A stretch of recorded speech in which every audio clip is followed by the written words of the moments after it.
abase ni abantu oya basumbye abantu buntu uzi umuntu wakunze umuntu warinze umuntu atazi amazina isano isura,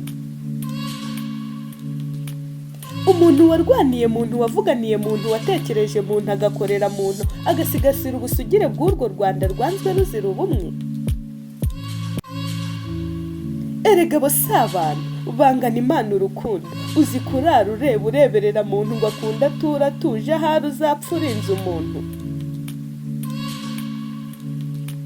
Oya muri intwari ntimurushwa, ntimuhigwa mu muhigo muri intore, intwarana kurusha amahanga ahanze hose hanzaho, muri ingabo ngenzi irikana imanzi imena ingenzi. Yemwe ntore mwe karame mwari wacu nyitabirizo ngenzi, karame ngenzi nganzo ngwiza ngwire ngo ejo ngenzi nzaramuka nganzi. Inganzi gwire nganze ngaragaza ingoma izo bihumbi zitatuye urwera umwijima ari icumbu rwera n'uru Rwanda rw'ubu.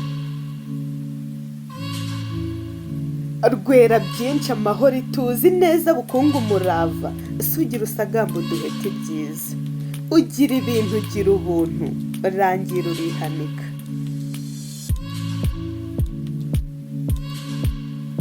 Kwisonga ndi umunyarwanda ari yirema umuntu ikamucuramo ubumuntu akaba umuntu ubuntu utarizwa n'ibyo byiza by'iyo byose bishashagirana.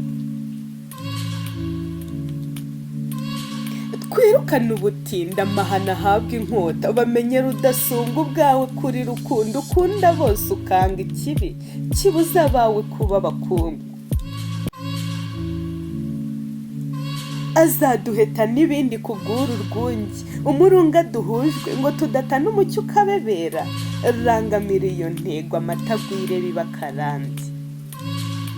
Mbibutse iby'izo ntwari aho zibarizwa mu byiciro, imanzi imena ingenzi njye nzirikana iby'izo yenda nzaba imwe mwizo nziza ndatwa i Rwanda ndatwa bukombe intwari ntwaje.